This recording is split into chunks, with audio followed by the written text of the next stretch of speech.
దేవుని నామానికి మహిమ కలుగును గాక. ఈ కార్యక్రమాన్ని వీక్షిస్తున్న మీకు అందరికి కూడా ప్రభు పేరిట నా వందనాలు తెలియజేస్తున్నాను. దేవుని యొక్క ఉచితమైన మహాకృపను బట్టి మరి ఈ వాక్యాన్ని ఈ రీతిగా మీతో పంచుకోవడానికి ప్రభుని స్తుతిస్తున్నాను. చాలామంది ఈ ఛానల్ చూస్తున్నారు, సబ్స్క్రైబ్ చేసుకుంటున్నారు, చాలా సంతోషం. దేవుడిచ్చిన పరిశుద్ధ గ్రంథము నుండి అపోస్తుల బోధనగా ఏమిటి అని ఈ యొక్క 12వ భాగానికి ప్రేమతో మిమ్మల్ని ఆహ్వానిస్తున్నాను. ఈ భాగాలుగా చేసేదానికి కారణం ఏంటంటే, మరి చిన్న చిన్న భాగాలుగా వాక్యం అందిస్తే చూసే వాళ్ళకి ఇబ్బంది ఉండదని ఇన్ని భాగాలుగా చెప్పవలసి వస్తుంది. కాబట్టి ఈ భాగంలో యేసు ప్రభు తన శిష్యులకు చెప్పింది ఏంటంటే, మత్తయి సువార్త 5వ అధ్యాయం 17వ వచనం, ధర్మశాస్త్రమునైనను ప్రవక్తల వచనమునైనను కొట్టివేటకు వచ్చానని మీరు తలంచవద్దు, వాటిని నెరవేర్చడానికి వచ్చాను అని చెప్పి ప్రభు మరి లేఖనాల ద్వారా మనకు చెప్తున్నారు. దయచేసి గమనించండి, దేవుని వాక్యంలో ఒక సున్నా ఓ పొల్లు ఏది కూడా తప్పిపోదు. ఈ సమస్తము నెరవేర్చవలసి ఉంది. మనం ఏమైతే నెరవేర్చలేకపోతున్నామో, మనకు రుణముగా అడ్డముగా ఏమైతే ఉన్నాయో వాటన్నిటినీ యేసు ప్రభు వారు తన శరీరం ముందు నెరవేర్చి కొట్టివేశారు. కానీ ఆయన చెప్తున్న మాట ఏంటంటే, మన కొరకు ఆజ్ఞలు మాత్రం ఉంచారు. ఆయన కొట్టివేసిన ఆజ్ఞలు కాదు, ఆయన కొట్టివేసిన కొన్ని విధిరూపకమైనటువంటి ధర్మశాస్త్ర సంబంధమైన క్రియలు, బలి అర్పణ, లేకపోతే ఇంకొకటి ఇలాంటి వాటిని కొట్టివేశారు. కానీ మనకు ఆజ్ఞలు మాత్రం ఉన్నాయి. అందుకే కిందకు వచ్చేటప్పటికి ప్రభు 19వ వచనంలో రాయబడిన మాట, మత్తయి సువార్త 5:19లో మనం చూస్తే వాక్యం చాలా స్పష్టంగా రాయబడింది. కాబట్టి ఈ ఆజ్ఞలలో మిగులు అల్పమైన దానిని మీరి మనుషులు అలా చేయవచ్చు అని ఎవడైతే బోధిస్తున్నాడో వాడు పరలోకంలో మిక్కిలి అల్పుడు. చూడండి, దేవుడు ఇప్పుడు చెప్పుకొచ్చినటువంటి ఆజ్ఞలు ఉన్నాయి. ఇప్పుడు మోసేకి ఇచ్చినటువంటి ఆ ధర్మశాస్త్రము అనగా ఆజ్ఞలు అక్షర సంబంధంగా రాయబడ్డాయి. అక్షర సంబంధం ఉన్నటువంటి ఆ ధర్మశాస్త్రాన్ని మళ్ళీ యేసుక్రీస్తు వారు ఆత్మ సంబంధంగా మార్చారు. అక్షర సంబంధమైన ధర్మశాస్త్రం ఇప్పుడు లేదు, కానీ అక్షర సంబంధమైన ఆజ్ఞలు కాదు, కానీ ఇప్పుడు ఆత్మ సంబంధమైన ఆజ్ఞలు ప్రభు తన శిష్యులకు ఇవ్వడం తెలియజేస్తున్నాను. ఆ కొండ మీద ప్రభు అపోస్తుల బోధలో తెలియజేసినటువంటి మాట ఏంటంటే, మోషే రాసినటువంటి ఆ ధర్మశాస్త్ర గ్రంథాన్ని మరలా యేసుక్రీస్తు వారు రాయవలసి వచ్చింది. తన శిష్యులకు ఇవన్నీ మళ్ళా తిరగరాయిస్తున్నాడు. తిరగరాయడము అంటే దాన్ని వివరిస్తున్నారు. వాళ్ళు అక్షరమే తీసుకున్నారు తప్ప ఆత్మీయతను ఇజ్రాయేలు ప్రజలు తీసుకోలేకపోయారు. వాళ్ళు అక్షరం పట్టుకునే మాట్లాడుతున్నారు తప్ప ఆత్మీయతను పట్టుకుని మాట్లాడలేకపోతున్న సందర్భాల్లో ఆత్మీయ ధర్మశాస్త్రం అన్న దాన్ని ఒకటి ఎలా ఉంటుందో పరిచయం చేసి అంటాడు కదా, ఈ ఆజ్ఞలలో మిక్కిలి అల్పమైన ఒక చిన్నదాన్ని కూడా మీరు అలాగే చేసేయచ్చు, మీరు అలాగే తప్పు చేయొచ్చు, మీరు అలాగే నడుచుకోవచ్చు అని చెప్పి ఎవడన్నా బోధించినట్లయితే వాడు నిజంగా పరలోక రాజ్యములో అల్పుడు. ఈరోజు చాలామంది వాక్యం మీరు పోయి ప్రజలు అలాగే చేయండి అని చెప్పేవాడు కూడా లేకపోలేదు. ఎవరు సినిమాలు చూడాలని ఆశ ఉందనుకోండి, సినిమా చూడటం తప్పు కాదు, దాంట్లో జ్ఞానం ఉంది అంటాడు. తాగాలి అని ఆశ ఉందనుకోండి, ఆ తాగుడు అలవాటు ఉన్నటువంటి వాడు పౌలే దాసరసం తాగమన్నాడు కదా, తాగితే తప్పేముంది అంటాడు.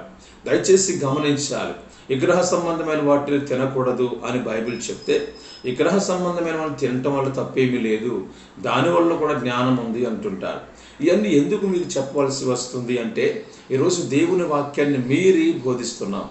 దేవుని వాక్యాన్ని మీరి బోధించకుండా దేవుని వాక్యాన్ని అనుసరించి బోధిస్తే ఆశీర్వాదకరంగా ఉంటుందని ఈ పాఠం ద్వారా మీకు తెలియజేస్తున్నా.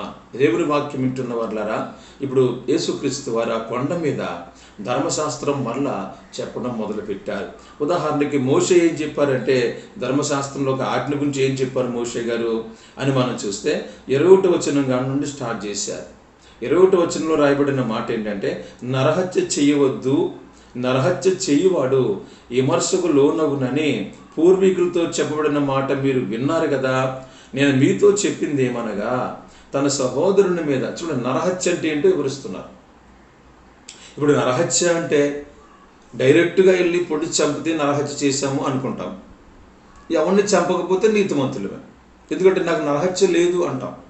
కానీ నరహత్య చేయని మనిషి అంటే ఉండడని చెప్పడానికి యేసు ప్రభు వారు నరహత్య గురించి వివరిస్తున్నారు. నరహత్య అంటే ఏమిటి? ఎందుకని నీ సహోదరుని చూసి వ్యర్థుడా అన్నావనుకో, నువ్వు నరహత్య చేసినట్టే. వాడి గురించి తప్పుడు సమాచారం చెప్పడం, తప్పుడు ప్రచారాలు చేయడం, ఒక సహోదరుని పట్టుకుని వాడి కోసం చెడ సమాచారం బోధించడం, ఇదంతా నరహత్య అని చాలామందికి తెలియదు. నరహత్య అంటే నేను డైరెక్ట్గా వెళ్ళి ఎవరన్నా చంపానా, ఎవరన్నా పొడిచి చంపానా, లేకపోతే ఇంకోటి చేశానా, కాబట్టి నేను ఏం చేయలేదు కాబట్టి నేను నరహత్య చేసినట్టు ఎలా అవుతుంది అనుకున్నటువంటి ఆ గర్విష్ఠులకు ప్రభు చెప్తున్న ధర్మశాస్త్రం ఏంటంటే, నరహత్య అంటే నీ సహోదరుని చూసి నువ్వు వ్యర్థుడా అన్నావంటే ఆ క్షణమందే నువ్వు నరహత్య చేసినట్టు అని రాయబడింది. చూస్తూ ఉన్నారా ఎంతమంది ఈరోజు నరహత్య చేస్తున్నారు? క్రైస్తవులు ఎదుటివారిని విమర్శించడం, ఎదుటివారి మీద రకరకాల మాటలు మాట్లాడటం, వారు ఎందుకు పనికిరాని వారిని చెప్పడం, ఇదంతా కూడా వాస్తవం కాదు. వాడు మంచోడు కాదు, వీడు మంచోడు కాదని మాట్లాడటం ఎంతవరకు సమంజసం? కానీ బైబిల్ చెప్తుంది అది నరహత్య అని. అందుకే ప్రతి మనుషుడిని దేవుడు వాక్యం అనే ఈ గ్రంథంలో చూస్తే ప్రతి మనిషి పాపములో బంధించబడి ఉన్నాడు. వాడు బంధించబడిన స్థితి వాడు గుర్తించలేకపోతున్నాడు. ఈరోజు ఈ పాట వింటున్న ప్రియ మిత్రులారా, నా ప్రియ సహోదరులారా, అపోస్తుల బోధలో ఈ భాగంలో చెప్తున్న మాట ఏంటంటే, ధర్మశాస్త్రము ఆజ్ఞలు ఉన్నాయి కానీ అవి అక్షర సంబంధమైన ఆజ్ఞ కాదు. నేను అక్షరార్థంగా వెళ్ళి ఎవరిని చంపలేదు కాబట్టి నేను నరహత్య చేయలేదని గర్విస్తున్నావేమో. నువ్వు వెళ్ళి డైరెక్ట్గా చంపకపోవచ్చు. నీ మాటలు సహోదరుని దూషించడం, అతన్ని ఎందుకో పనికిరాడు, వాడి అసలు మంచివాడు కాదు అని చెప్పడం నరహత్య అని నీకు తెలుసా? ఈ నరహత్య చేసేవాడు పరలోకానికి వెళ్తాడా, నరకానికి వెళ్తాడా? ఇది సరిపోదా నీ నరకం తీసుకెళ్ళడం? వ్యభిచారం లేకపోవచ్చు, దొంగతనం లేకపోవచ్చు, సినిమాలు లేకపోవచ్చు, తాగుడు లేకపోవచ్చు, జోదం ఆడకపోవచ్చు, ఇంకోటి చేయకపోవచ్చు, కానీ తన సహోదరుని చూసి వ్యర్థుడు అని గనక నువ్వు అన్నావంటే నువ్వు నరకానికి వెళ్ళిపోతావు. కాబట్టి ఇది ధర్మశాస్త్రంలో ఒక అద్భుతమైనటువంటి ఘట్టం. ఈరోజు ఈ నరహత్య గురించి చాలామందికి తెలియక నోరు పారేసుకుంటూ ఉంటారు. ప్రతి ఒక్కరిని తప్పుడుగా మాట్లాడుతూ ఉంటారు. దయచేసి గమనించండి, నరహత్య చేయకండి. నరహత్య చేసేవాడు విమర్శకు లోనవుతున్నాడు, నరకాగ్నికి వెళ్ళిపోతున్నాడు. కాబట్టి ఇది పెద్ద పాపం. నరహత్య అంటే ఎదుటి సహోదరుడి కోసం మనం ప్రచారం చేయడం, ఎదుటి సహోదరుని చూసి పనికిరానివాడు, వాడు పనికిమాలుడు, పాపాత్ముడు, వాడు నీచుడు అని చెప్పడం కూడా నరహత్య చేయడమే. కాబట్టి ఎంత అద్భుతమైనటువంటి ధర్మశాస్త్రాన్ని యేసు ప్రభు వారు తన శిష్యులకు ఇవ్వడం జరిగింది. మోషే ఇజ్రాయెలుకి ఇచ్చినటువంటి ధర్మశాస్త్రం అక్షర సంబంధంగా ఉంటే యేసయ్య కొండ మీదే చెప్తున్నాడు తన శిష్యులతోటి, ఇది అసలు ధర్మశాస్త్రం, ఇది ఆత్మీయ ధర్మశాస్త్రం, ఇది అంతరంగ ధర్మశాస్త్రం. కాబట్టి ఈరోజు ఈ అంతరంగ ధర్మశాస్త్రం ప్రకారంగా ఎంతమంది నీతిమంతులుగా తీర్చబడగలరు? ఎంతమంది నరహత్య చేస్తున్నారు? ఎంతమంది సహోదరులు చూసి దూషిస్తున్నారు? ఎంతమంది సహోదరులు చూసి వ్యర్థుడా అని పిలుస్తున్నారు? దయచేసి గమనించండి. ఈరోజు నీ ప్రవర్తన మార్చుకో, నీ విధానం మార్చుకో. నువ్వు దూషించకూడదు. దూషిస్తే నరహత్య చేసినట్టు కనుక మరి ఈరోజు అర్థం చేసుకుంటారని ఆశిస్తున్నాను.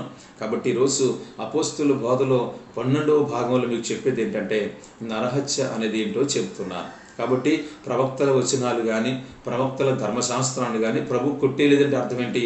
నా ధర్మశాస్త్రంలో ఆజ్ఞలు కొట్టేయలేదు. ఆజ్ఞలు ఉన్నాయి కానీ అవి ఆత్మ సంబంధంగా మళ్ళీ రాయించుకొచ్చారు. ఇప్పుడు ఆత్మ సంబంధమైన ఆజ్ఞలు అడగలేరనుకోండి, మనుషుడు ఎవడు నీతిమంతుడిగా తీర్చబడలేడు. వాళ్ళు నరహత్య లేకపోవచ్చు, వ్యభిచారం ఉంటుంది, వ్యభిచారం లేకపోవచ్చు, ఈ నరహత్య ఉంటుంది. కాబట్టి ఇవన్నీ కూడా ఒక్కొక్కటిగా మీకు తెలియజేసుకుంటూ వస్తాను. తప్పకుండా ఈ ఛానల్ చూడండి, అనేకులకు దీన్ని సబ్స్క్రైబ్ చేయండి. దయచేసి చాలామందికి దీన్ని దయచేసి షేర్ చేయండి. ఈ వాక్యం వింటున్న మీరందరూ కూడా వాక్యాన్ని గ్రహిస్తున్నారని అర్థం చేసుకుంటున్నాను.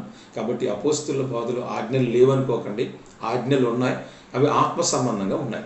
ఆత్మ సంబంధమైన ధర్మశాస్త్రం అంటే ఏంటో ఇంకా వచ్చే పాఠాల్లో మనం ధ్యానం చేసుకుందాం. ప్రభు కృప మీకు అందరికీ తోడై నడిపించును గాక. ఆమేన్, ఆమేన్.